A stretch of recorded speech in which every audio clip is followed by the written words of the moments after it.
Hello, friends. Welcome to the latest episode of Eldest Immigrant Daughters. I'm Janet. I'm Sarisha. I'm Rose Ingrid. And today we're going to be talking family dynamics. Ooh. Where to start? Do we have 5 hours? Do we have a lifetime? We can figure something out for 40 minutes, can't we? We can get all of our trauma into one digestible episode for public consumption. Huzzah. Well, we know where we're starting. So we all have siblings. We're the oldest and we're girls. Oh, what a joy. So we get all of the responsibilities of being the oldest. With none of the credit? Oh, of course not. No, that's asking a bit too much. We get all of the responsibilities of being the oldest. We get to internalize all of the patriarchy of being a girl. All of that. Yes. Yes. And as children from the diaspora, we get to do it under colonialism. Oh, Yeah. Here. Look, I guess we would still be doing that if we were back home too. But at least I wouldn't. I would just be me. I'm black here because you have to be. You know what I'm saying? Yeah, that's true. I could leave this white country and go back to my country, which is a black I country. could be living in soon come time where everyone looks like me, where my body is not an anomaly, where I'm eating mangoes off the tree. And at the very least, you know what I'm saying, we're broke, but I don't have to deal with white nonsense. Yeah, if I go back to South Africa, I have to deal with white nonsense. Yeah. Sorry to you. I apologize. If I go back to Nigeria, I have to deal with corruption. It's more civilized here, What? you know? Janet! Whoa. Who gets to define? This is a conversation for another day, probably. But first of all, what have you not seen what Trump and Elonia are doing? You call that civilized? Look, don't Is listen the to country falling? Is the country falling? Yes. Our government is in collapse right now. No. Okay, here's what my parents told me because I've not been back to Nigeria. So I can't actually verify, but I have been told by a good source. Are they a good source? What we're talking about today?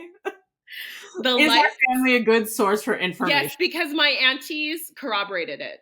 The lights are not on consistently. Yeah, same. But that's a white understand problem and a colonialism problem. Yeah.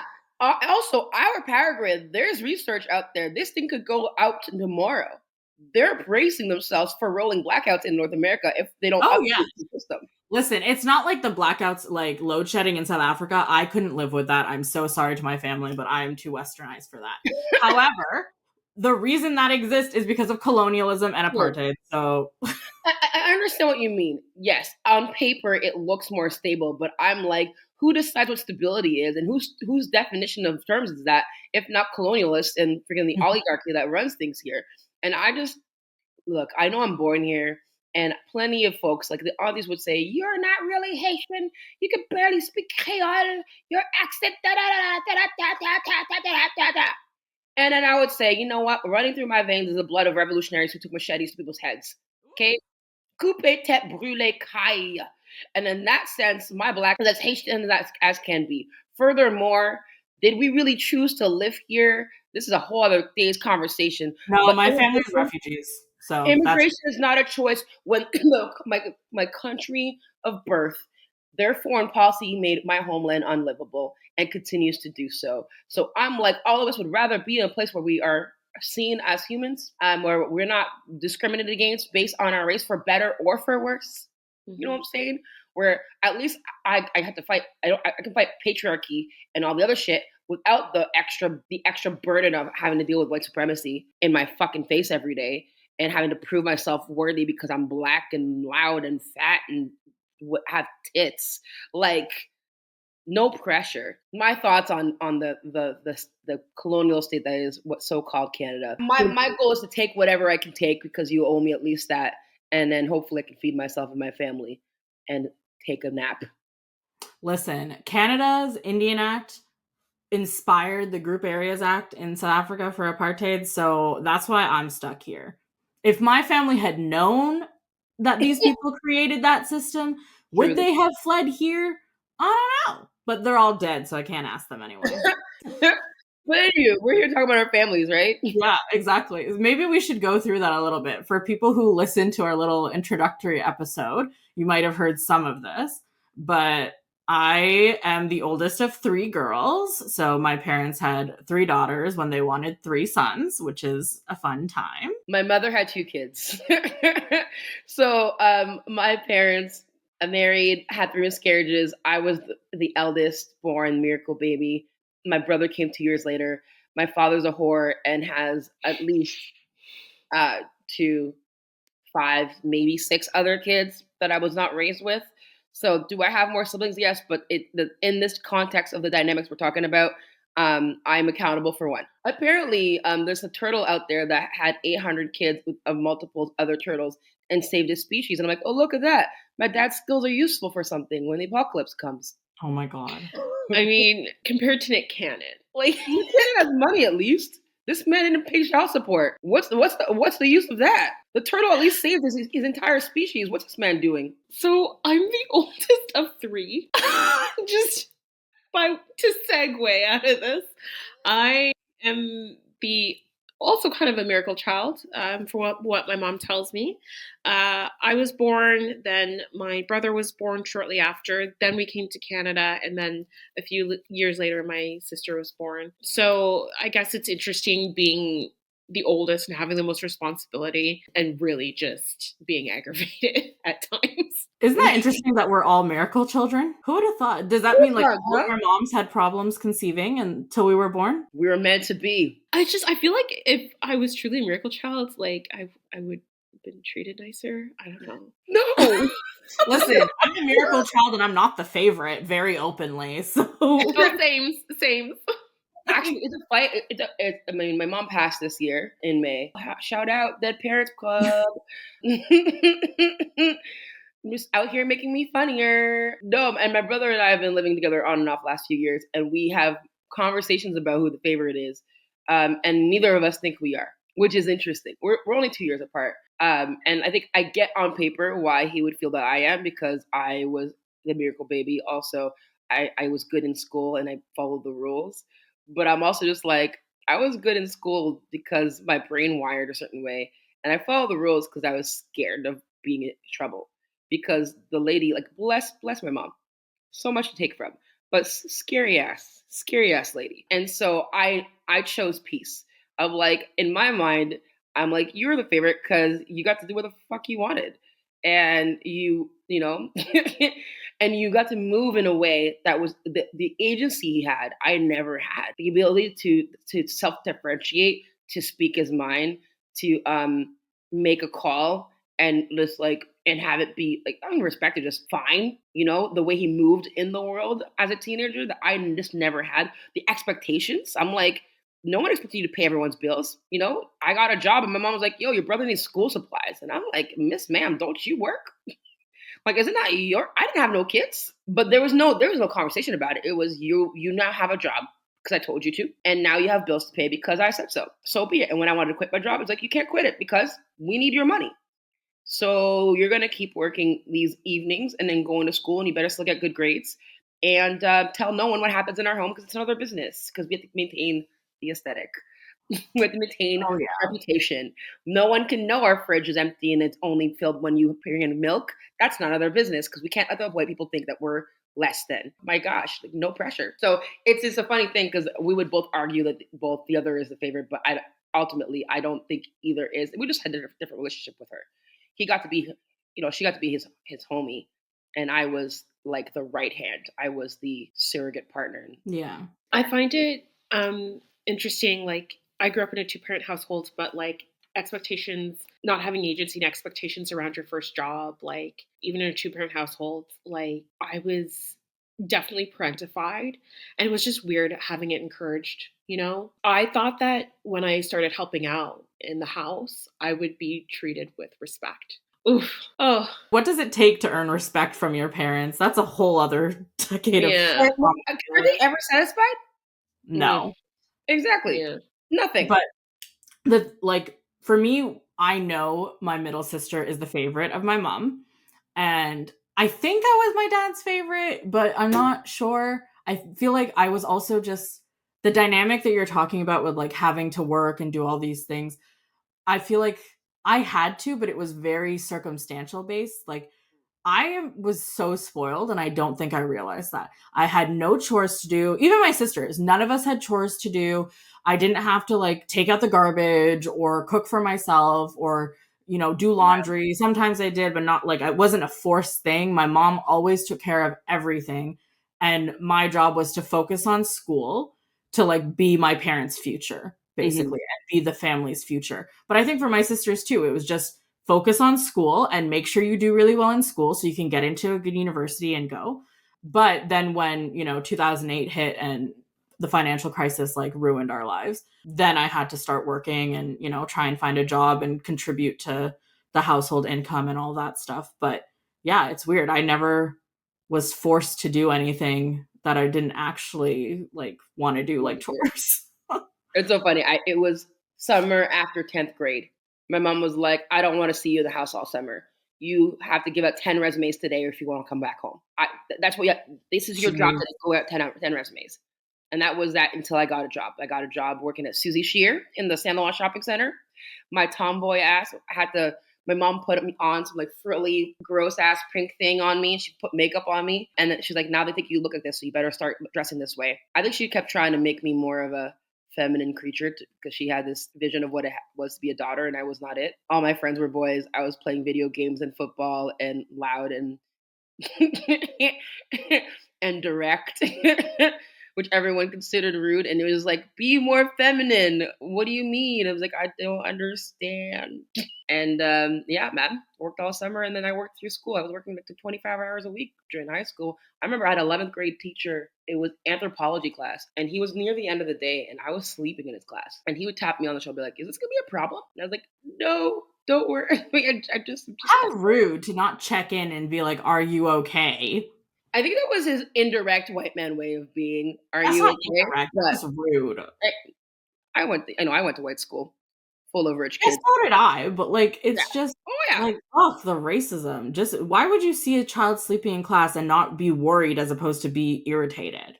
Right? Like, is this gonna be a problem? Like, no, it won't be a problem. Like, also, sir, you will have your assignments. Okay, the test will be written. It's not like I used to be an IB, man.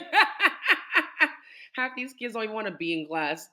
Yeah, so it was a lot, Were all of us in gifted programs? AP. My school didn't have IB. No, but gifted.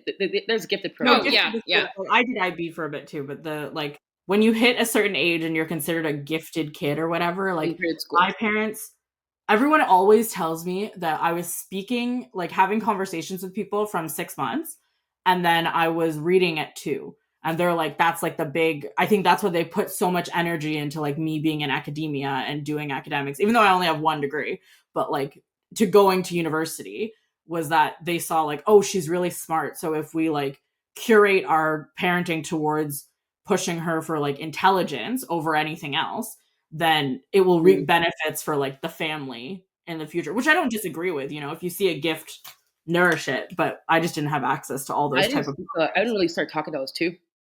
Everyone was really concerned. Oh, really? Yeah, my second birthday, I got a bunch of gifts that were like interactive gifts, and I have a couple of older cousins that were like 5, 6 years older than me, and they were playing with my toys, and I said "tush pa," and apparently I haven't stopped talking since. That's the joke.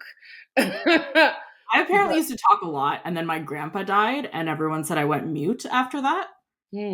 I was like, okay. But I was 2 years old. So how did I go mute? But I don't know. People say that a lot. And I'm like, maybe I was a happy kid until death started being a part of my life. Yeah. I was in first grade. They're like, your daughter's behind. She's like, she already speaks and reads in a whole other language. Just teach her the new one. My mom was so cheesed. She's like, you're not putting my kid in ESL. We're going to the library. Let's go. And then, lo and behold, oh, your child is gifted. I'm like, oh, so you just needed to teach? My kindergarten teacher, I think, told my mom, and she was like, I don't know what she said, but my mom always brings it up. It's like my intelligence is the thing she can, like lord over people. But my kindergarten teacher told her like I'm very gifted and like I like well advanced past, XYZ. And I came to school late because I moved from Quebec to Ontario, and the kindergarten and grade 1 system is different here. But yeah, they were just like, your kid is so smart, do this and do that. But then I moved so many times that I couldn't stay in like a singular gifted program until IB is not a gifted program, but until, No. high school. But I mean, it's one of those programs that people like, they, at least back when we were in it, like it's a big deal. Oh Like, yeah, it's for like they divided our classes based on who had like an 85 and up or whatever average and stuff, and like I was happy to be in that class. yeah, to be good, I went to an IB high school, so I had to test in. So we all took a standardized test and applied, and then they picked whoever they wanted. I remember day one, like, you're the best of the best of all your schools, the cream of the crop. I'm like, way to inflate a bunch of 14-year-olds' egos. And we weren't exclusively an IB school at the time, so there were regular school kids there, and like we would call academic math dumb math, which is so Yep. wild Yep. because Oh my god. we were in accelerated math. I'm like, just so you're learning more over a shorter period of time doesn't make you smarter. It was a weird space to be in. But I think there's probably a theme around all of us where our parents saw education as a way into upward mobility and a Yeah. way to move through this colonial, new world with power. Despite our, like, I remember my mom being like, "Look, you're black, you're French, you're a woman, you're gonna have to work harder than everyone else." Yeah. But it was like we might not have cash, but you have your brains, like, you have your education, you have your. I was supposed to be a doctor. Like, I was literally. I remember being in junior high, walking through the mall, seeing the military, like they were recruiting. They had a tank in the big atrium, and I was like, oh. I understood then that we couldn't afford school. I'm like, if I join the military, they'll pay for med school. Oh my god, you my in the little, military? I know. Could you imagine? Never. But my little 12, Canadian Armed Forces. my little 12, 13-year-old self, was like, yeah, that makes sense. I remember, like, the day it clicked that my mom will never be satisfied. And I dropped out of IB because I was like, I'm in this program for you. And I don't care. A 90 is a 90 is a 90. An 80 is an 80 is an 80. These kids are going to go to university, whether or not they have an IB or not. I also, like, I was getting good grades without all this extra pressure to do extra work. And I remember I was super depressed, man. And I remember being like, this lady is never going to be satisfied. Might as well do what I need to do. Now, applying that lesson fully is a whole other ballgame because I feel like I've been struggling with that up until now. But it was the beginning of that, like, oh, it doesn't matter what I do. You're kind of never going to be happy because it's actually not about me. Right? It's Yeah. not about me. And so I started, like, making different choices. They were small. My rebellions were, like, not rebellions at all, but they were because I still was, like, going to class and getting good grades. But there were small, like, shifts of, like, okay, what am I passionate about? I want to be in youth parliament. I want to, I'm taking law class. Like, I'm taking social sciences. I'm gonna keep playing field, like, these things. I'm gonna go to youth group that were, like, still very much respectable things to do, but they were more aligned with what I cared about and Yeah. less aligned with, even with when I picked my degree. I'm like, I'm gonna get a degree, but it's gonna be a degree in, like, poli sci or in, like, marketing and comms because I'm passionate about that. Maybe she'll respect me because I'll be a journalist like Michael Jean. Yeah. The pursuit of respect from your parents. Oh, everyone else just grows up being valued for who they are. Like, when I got into McGill, I thought that was going to be like, my dad wanted me to go to McGill because his siblings went, but he didn't get a chance to because he, like, came as a refugee too late. And he was much older when he came, so he couldn't. But he was like, you have to go to McGill, you have to go to McGill. And I was from Montreal, so I always wanted to go to McGill. I got into McGill, and he was like, okay, anybody can get into McGill. Like, I'll be proud of you. I think I said, like, are you proud of me? And he said, I'll be proud of you when you get into the law school. I was like, wow, okay. The post is always moving. Always moving. Always moving. And this is the thing. I don't disagree with, like, making your children want to advance and pushing them to advance.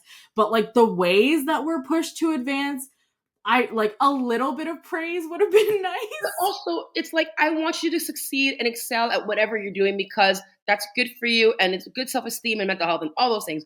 But your identity is not in your degree. It's not in your job, right? Like, Louder, Rose Ingrid, louder. That's the issue, because now I'm sitting in, my entire value is in how I perform. And so when I leave your home and enter the real world, right, where at least, because on a base level, even if you're never satisfied, you're still my mom. So on a certain level, like, there will be a certain, like, connection that we'll have and a certain understanding and a certain allegiance that we'll have to each other, no matter what. But the rest of the fucking world doesn't care about me like that. And if I'm always out here just trying to like be loved and valued for what I put out in the world, then the people who are vultures and who are vampires are gonna take and leave. And you're like, but you left me with nothing. I'm like, of course, because they don't actually care about you. They took what they could.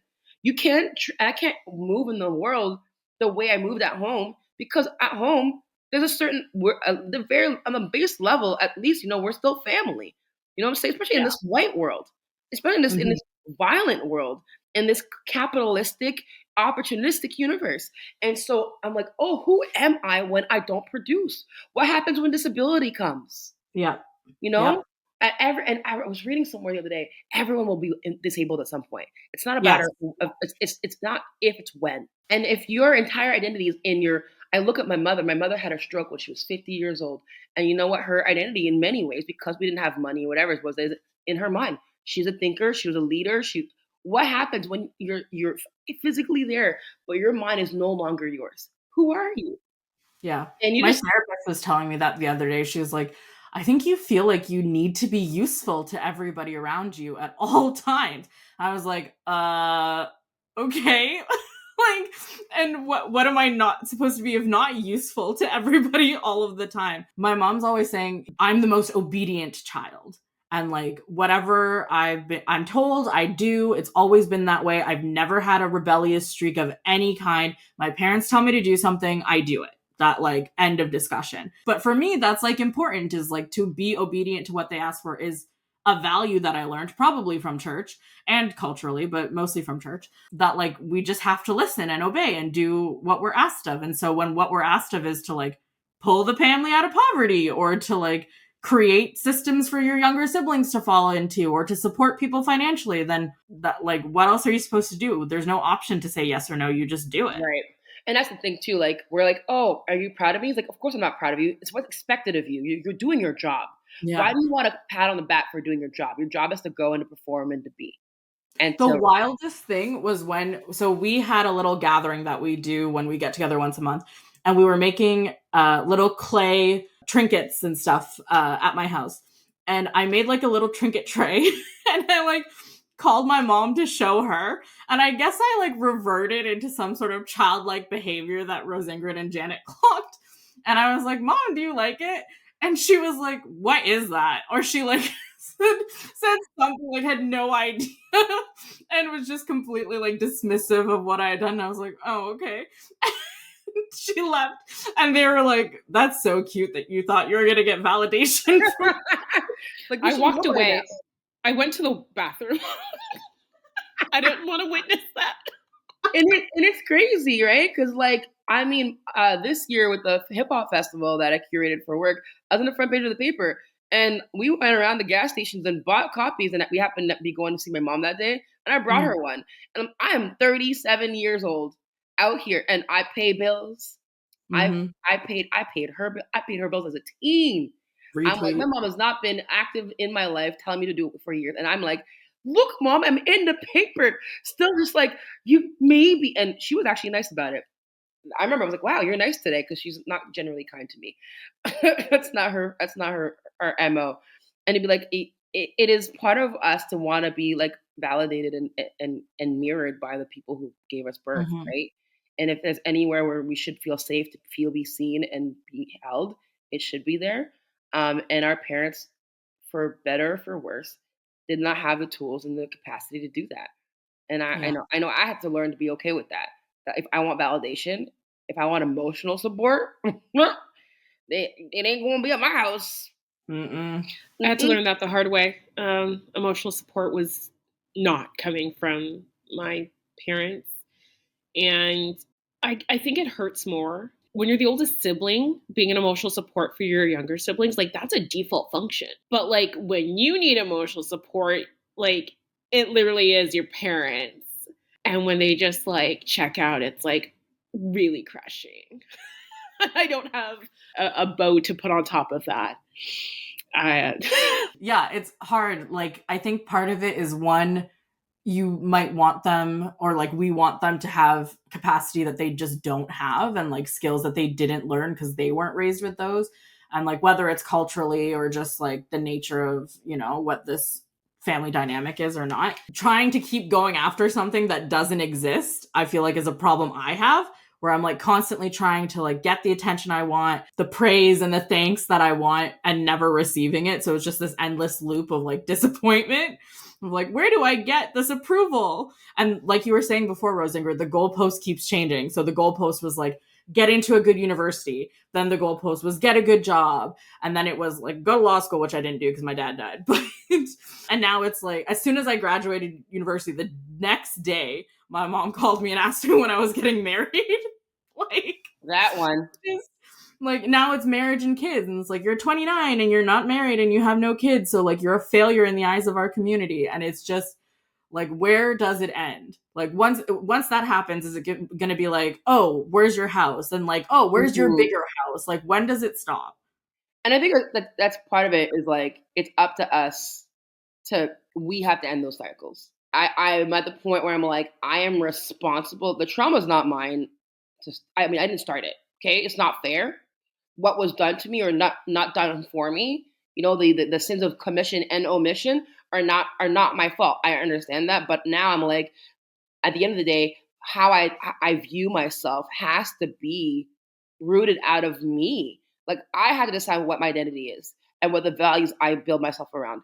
And I have to decide which voice is loudest. And I can't let that voice be the loudest one, because it will continue to crush me. Because at the end of the day, they're actually projecting out of their insecurities, out of their trauma, out of their lack. And wounds will beget wounds. And I can't build my entire identity off of someone's wounds, out of someone else's projections. It's impossible. And it might mean that I disappoint them. I have disappointed a lot of people. Like, when I've made choices that I know my mom's family thinks that it's kind of culminated this year with the funeral and stuff, but people are like, oh, she's a bad child because I stopped being obedient, right? I was this, and everyone's like, oh, your daughter's so perfect. She's always doing what she's told, she's not gonna be perfect forever. It's funny that my rebellion was to join ministry and be a pastor, which is so funny. I'm like, I'm not cursing, I'm not drinking, I'm not having sex, but everyone's mad because I'm making choices for myself. But I stepped outside of the road that was built for me, and I stepped outside of what was expected from me culturally. I was supposed to shut my mouth and take it, and they all did in their own way. My grandma was abusive to her kids, verbally and emotionally and physically. She pitted them against each other, and I'm like, couldn't be me. I told my aunt straight up. My mom was in the hospital, and we were sitting, talking in the hospital room, and I was like, look, I watched the way grandma treated my cousins. That is not cool. If I'm not a parent, but I'm an aunt, if I witnessed that, I would shut that down so bad, you would never see my kids again, period. And my aunt was like, but like, she's my mom. Aunt, the kids didn't ask to be born. And just because you choose to take her abuse doesn't mean that these kids need it. And now you're a 60-plus-year-old lady still full of trauma, still trying to get your mommy to love you, and she's long gone. And why would you put your kid through that? You didn't enjoy it. And she's like, oh, is that why? I'm like, I'm not speaking for my cousins, man. I'm just letting you know, as for me, boundaries are not inherently bad. And I think that's one thing that I picked up. I hate to give props to white people, but but I think I was in a lot of white spaces and watching how they moved in their family dynamics. And some of it's bullshit. Like, some of it's clearly very centered on self and something I don't value. But I recognize there were friends who were from these spaces who were like, yo, you're allowed to say no to giving money, right? You don't have to actually help every time. See, that's not a thing in my community. There is no such thing as boundaries with Indian people, let alone South Africans. No such thing as boundaries. There's no such thing as saying no. Like, my parents' dynamic with their family, it's complicated because they have their own, like, traumas and adoption and all these kind of things that happen. But like, my parents always chose like their families that they came from over the family that they built. Not to say they didn't like literally sacrifice everything for us. And I think that's where I haven't grown as much as you have in the boundaries. Like, I still feel a sense of very much like I owe my parents to do all these things, to take care of my sisters, to take care of the family, to create not really a legacy, but like stability for the family unit moving forward. Whereas like, so saying no is just not a part of it. Also, I'm like, you can say, you're not even just about saying no. Like, I mean, at the time, like this friend was right. Like, I'm the person asking for money. I'm like, you're making more than I do. Why am I out here working minimum wage, like trying to figure out life and giving you cash? What are you doing with the cash you're doing? And at the end of the day, if it's also like, how can I help? Maybe I can't give you money, but I can babysit or I can do this, right? It's the idea. And again, I didn't grow up with that. Like I needed folks to like reflect that back to me to see how it actually was harming me because I was taking care of other people to my detriment. And so Yeah. the idea of taking care of our families of origin instead of our families in front of us, so that we don't have our mouths aren't fed, but everyone else back home is getting something is actually like it's and again like I'm still growing in this area and I don't judge it because I get where it comes from, but I'm also like put the mask on yourself before you put mask on others is a thing, and this is something I'm actively right now in a really refining of myself. Like, okay, I have these things that I want for myself and for mine, but if I don't stabilize my life, I can't help anyone the way I want to. And if I have to look like a bad guy to do it, then so fucking be it. Over the years, in different ways, I've come okay with being seen as a villain or as a bad daughter or as a bad Haitian for the sake of my actual like life, so I can be alive, so I can be a fucking human. Rebellion as an eldest immigrant daughter is so unique. It's so cute. For me, it was I need to get out of this house, but God forbid I get a job and rent a place in the same city as my parents because, that'll bring shame to the family. She's not married. Like, what is she doing? What's going on in the house? So off I go to get a master's degree. What a choice. What a choice of rebellion to educate yourself. Church and education. If those are the rebellions you folks did, then clearly me not having any rebellion isn't that bad. Yeah. Sarisha failed to be rebellious because she, in fact, went to the school her parents wanted her to go to. I just dropped out of school twice. Rebellion. Yo, my aunt was like, "Don't be emotional. Just finish your degree." And I'm like, "My mom's in a coma, ma'am." I can't. The lady who literally made me is in a coma. The only parent I have left is literally fighting for her life, and she's like, "Stop being emotional, okay?" When I had my son, I I had to like I forced them to send me out of the hospital early so I could finish my exam, and I was like, I don't understand how this is encouraging me to do the thing. You know what's wild? But that's what my mentality was. I was like when my dad had his stroke and passed, I was like, I need to suck it up and go back to school and get this degree and get out of here and start making money. Like literally had to be like, shut it down, stop feeling, stop thinking, and do the thing you need to do because other people are relying on you, And I was like, I went back to school. I couldn't sleep. I barely made it through that semester. TBH. And and I made the choice. I get it. And I think we're taught to shut things down. But I wonder now, I mean, you did the thing. You got the degree, you fulfilled the call. Your siblings are all graduated. They all live on their own and have their lives. And emotionally, how you doing? I didn't actually fulfill the call because he said go to law school, and I didn't. Look, you did more than most. I don't even have an undergrad, so that would have been like I wanted to take a gap year, and my dad was because I thought like we needed money to work, yeah. For the family, and so I was like, what if I take a gap year and like work and then bring money and then I'll go to school? And he was like, absolutely not, because you won't go back. Go to school, which I'm very grateful He's for. right. I'm so grateful. He's so right. That I went and I was like, yeah, I'm going to do the thing. I took literally like 5 days off, I mean, I guess that like I got the 1 degree. I wish I had more, but I got the 1 degree. Janet has 2 degrees though. 1 degree for each parent. And yet we're all here together. It really doesn't matter what your origins are, friends. If you're the eldest immigrant daughter, you will find yourself here. Look, okay.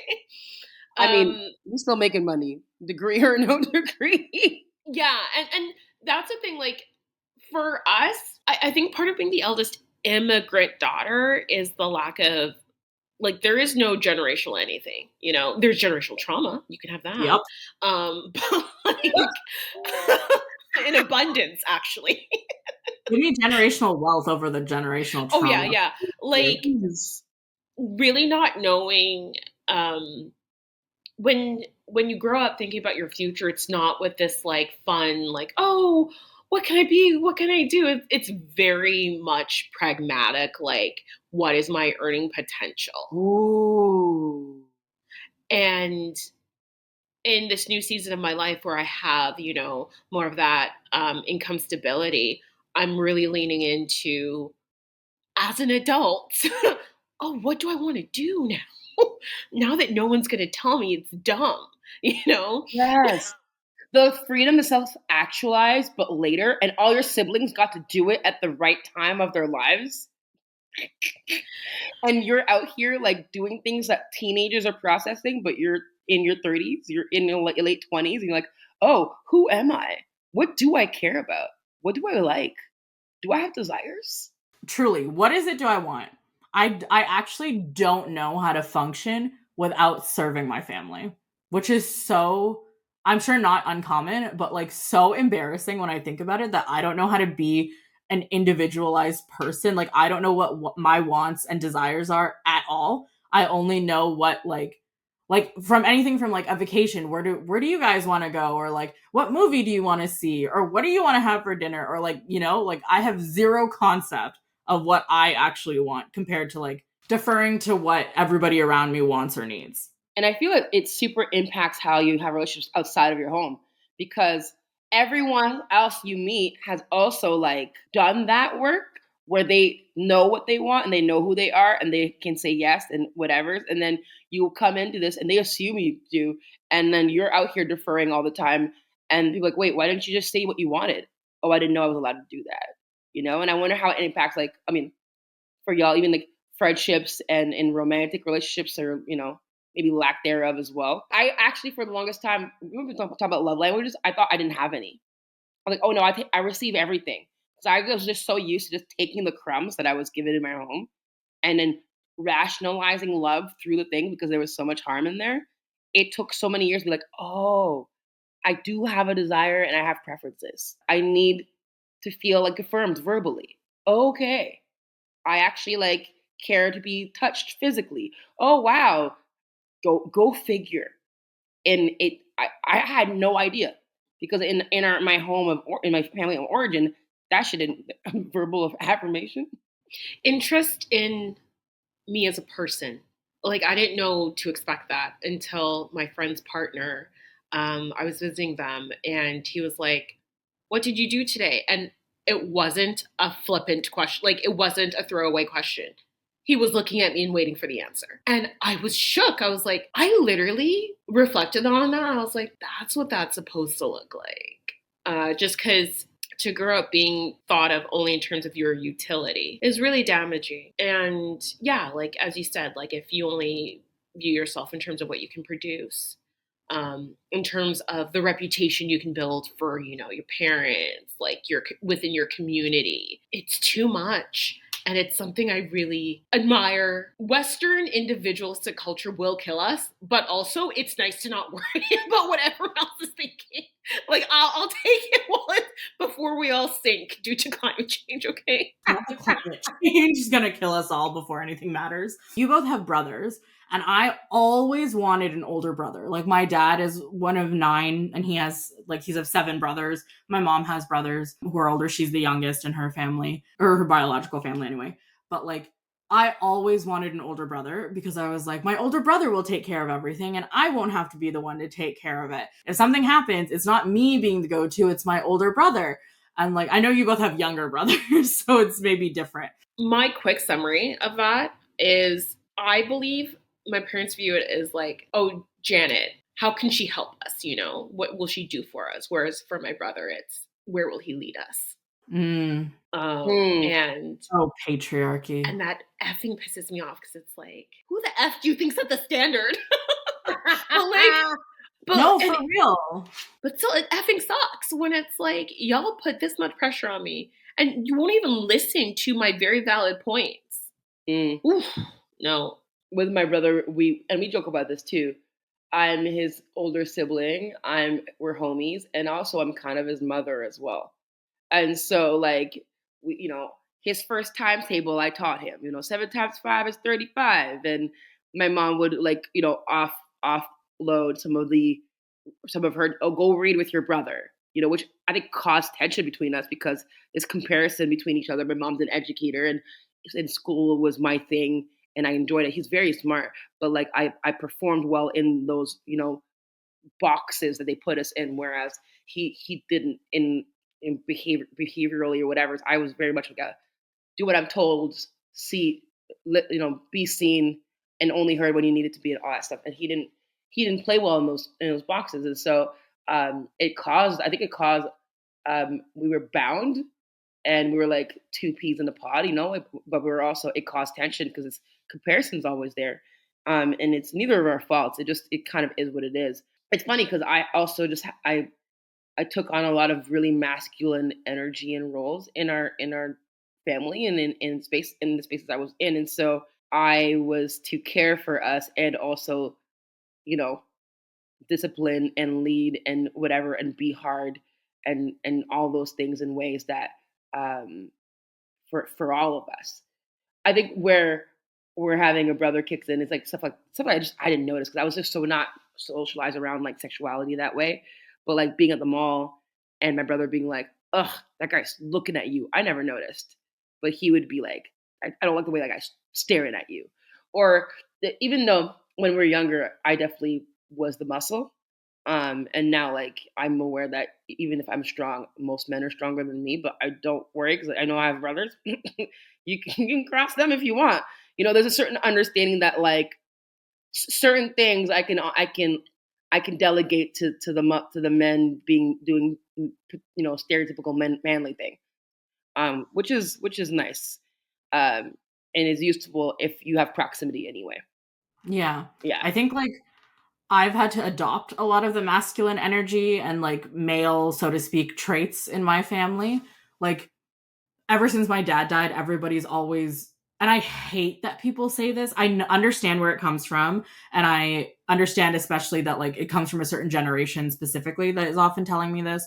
But everyone's always like, "You're the man of the house. Like you really stepped up to be the man of the family," and I'm just like, I'm just a girl. Like I'm just a girl. I'm doing all of the things, yes, but like I've been a provider, not the sole provider at the time, but like I've been a provider in my family since I was like 15, out of necessity. And when my dad died, I became like basically the sole provider for the most part. And it just like I hate that people see that as me taking on like the man's role as opposed to me being like a strong daughter who like was able to do all these things and like a woman who was able to step into place and like take care of a family that I didn't birth, and like take care of my mom and my sisters, both like financially and also just like structurally, like hold the family. And yet it's seen as like me being the man of the house. And I'm just like, Mm. ugh, like I'm just not. Like, look at how much makeup I wear. Like, and how much hyper feminization can I do to not be considered the man of the house? and also like it's so cultural too because in a lot of Caribbean spaces the matriarchy is a thing, right? The women. I mean, my mom's one of nine, and six of those. All of them. All the ladies run stuff. They're all bosses in their own way. And my uncles, like I think like my uncle Max, who's passed away, he's like definitely an entrepreneur and a businessman and all that stuff too. But like all the ladies like held their own, and my mom's oldest sibling is a woman, and she is considered like the like matriarch of all of them, and everyone respects that. There's a certain like gravitas that comes with that, and so in that sense, it wasn't seen as per se as masculine. Now, ask me how all their marriages went. And the kind of men they all chose to marry and how that impact. I'm sure there's some of the quote unquote masculine leadership traits that impacted the kind of men they chose and how that played out in almost all of the divorces. Because I think out of six women, five were married, one still married. Yeah, and we can ask whether that impacted whether or not I'm married or my cousins. Some of my cousins are not married. You know what I'm saying? But women being strong and leading was normalized. That being said, I think sometimes it leads to the infantilization of men. The women are out here busting their butts, and you're like, so what's homie doing over there? And the kind of men they chose to procreate with too. And I'm like, Does he have a backbone? Does he do anything? Does he have a voice? Does he what who that man? I don't know, agency, responsibility, accountability? No, no, great, cool, cool, cool, cool. You know, I have an uncle he used to say he had 9 kids. My mom said he had 10. Why are you arguing? The fact that there's an argument at all is wild to me. And he didn't raise any of them. You know, like uh, these all of my aunties have all like busted their butts to be single parents for the most part, or the primary breadwinner for the one who was still married. But like this man out here gallivanting and leaving kids with leaving women as single parents, like what? And so I think that there's that tension there where so many of the women in my family, of the eldest immigrant daughters, I think of a few others who were also just surrogate parents for their siblings and stepped in where the men in their lives didn't. This is where I think the disconnect is for me too, is like it's not like matriarchs didn't exist. Like my grandma on my dad's side, even though she didn't like me because I wasn't a boy, which didn't make sense given the type of woman she is. She was such a strong woman. She raised 9 children. And my grandpa was a truck driver, so he was gone all the time. She got them a house. Like she wrote a letter to his company or something to get them a house. And remember, this is during apartheid. And she was a seamstress. People really saw her as a matriarch. Even I did growing up. But then to like be so disappointed that your son is having a daughter when like you are such a strong, independent, even woman is just like, it's so hard. I know there's a generational thing and she's been dead for decades now, but it's just so strange that like such fierceness is then demoted into like, oh, but you're a girl, so it's not, it doesn't matter. Yeah, all these boss like women, and then you're like, "Where's your husband? Where are your kids?" I'm like, "Miss Ma'am, you're not even married anymore." Oh my God, yeah. Y'all had miserable marriages. Somebody in my family told me once that my mom is never going to know fulfillment because I've yet to be married and have children. And I'm just like, okay. Was it a cousin or was it an aunt or an uncle? No, it was an uncle, yeah. And I was just... That's fine. If it was a cousin, I mean, it's not fine, but it's like, I like to believe that our generation, like, this marriage is a goalpost is some bullshit. Oh no, I'm sure they all think that too. Like marriage is still very culturally like very important. And the thing is like my mom and my dad's sides are two very different sides. Like my mom's side is all still in South Africa, like living there and marrying there and stuff. Whereas my dad's side is all here. But no, I think like just in general, culturally, it's like you're pushing 30, you have no husband, you have no kids, and either it's like a disappointment if it's not happening organically, or it's like a deep frustration if it's purposefully, like if I purposefully don't want that, Yeah. So it's wild because I feel like my mom is like the epitome of the feminist dream. You know what I'm saying? Out here starting her own businesses, raising her kids, da da da da da da. And then she got remarried when I was 17, which I was so shocked at because she'd been single for 12 years. Never seen a man in the house since I was like 6 or 7, maybe. And I went away for youth parliament one weekend and came back and she like met some dude at a party. And I'm like, do you talk to dudes? Like, you pay them mind? And it was so weird. And she met him in October, engaged by February, married by June. And I walked to the 12th grade and this Haitian man's in my house. And it was the weirdest thing because, again, I ran that home. I paid them bills. I'm like, by this point, I'm raised. My mom never saw a report card. I went to school. I went to church. I went to work. I did my things. I would be like, here, you need to sign here because I'm doing this. Like, she didn't need to know. And this man, all of a sudden, she was like making full meals again. And she was feeding him first. And I'm like, do you contribute to this household? What do you mean? My money helps feed this household. How do you get? And it was just so jarring because, again, I'm like, this is a woman I watched like work for like women's orgs and tell me like about marrying. You got to marry your house and your job and your career and your degree before you ever marry a man. And then I'm like, who are you?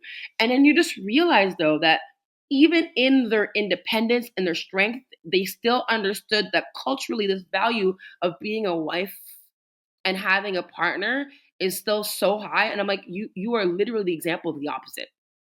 And years later, I read her journals, and I'm pretty sure she got married in part because she was concerned that I'd never had a boyfriend. She was concerned that I wasn't interested in dating men. or anybody, to be honest, because no one was gay in the 2000s, okay? No one is gay in You the know what I mean? 2000s. In the mainstream, if you weren't Ellen, or Elton John, like no one was. There was no gay straight alliance. Ellen is the prime example of No, all the Lance Bass would be a more appropriate But Lance example. I Bass think. Thank was you. not out back then. That's the thing. I know. Yeah. That use his as example, not Ellen. No, she was out though. Everyone knew she was gay, and she lost her Okay. career. All We right. watched her come out in her show, and they took everything from her. We see her successful now, but I remember the '90s. But like, there was no gay straight alliance. Being gay was just a slur in high school. You know what I'm saying? And also, I was a good Pentecostal girl, so why would I assume sin upon myself? I didn't realize I was queer until I'm like my 30s. And so I think my mom was always super concerned that like, oh, she was forcing me to go to school dances because she's like, who'd you dance with? Which boys you talk to? She'd go on a practice date with so and so. I'm like, ew, I don't want to hang out with so and so. Like, that's not. I'm not interested. Thank you. And I think she got remarried in part to be a better example for me because she thought she had failed me because I was not interested in boys. But you just recognize that like deep down, I think part of it is also like wanting us to be protected. Like, yes, you can take care of yourself, and also having a man around will actually like, help you move in the world better, per se. Like, just in reality too, like I understand culturally it's not really acceptable to, be living on your own and being unmarried and not having kids and all that stuff. And it's like, it's part of your duty and responsibility as a child, especially as the eldest child. And even more so if you're a daughter. Like, I feel like I've heard a lot of divorce from people who've commented on like, it's your job to like bring a man back into the family since your father has passed. And I'm just like, how do I go from being, I'm the man of the house that everybody sees, to suddenly now I need to bring a man into this house? Like, it just doesn't make any sense. It invalidates your agency. Like, this practice of invalidating our own agency when clearly we have demonstrated it. Like, if you're the eldest immigrant daughter, let me tell you, you are like a boss bitch. Because like your culture, whatever that culture may be across the diaspora, the shit that is put upon you that you have to overcome. And yet to have your agency robbed of you, well, where's your husband? No one's going to put up with, like, literally, when I would speak up for myself, my dad would be like, no man's going to put up with that. My mom says that all the time too. She'll be like, I don't have tattoos, but she'll like say it to my sisters who have tattoos, like, what if your husband doesn't like this? Or like your piercings, what if your husband doesn't like that? Or what if your husband doesn't like that you do this? I'm like, then why would I marry this person? Right? I'm busy unlearning all the bullshit. I'm trying to make money. Like, Right? I don't know what you want.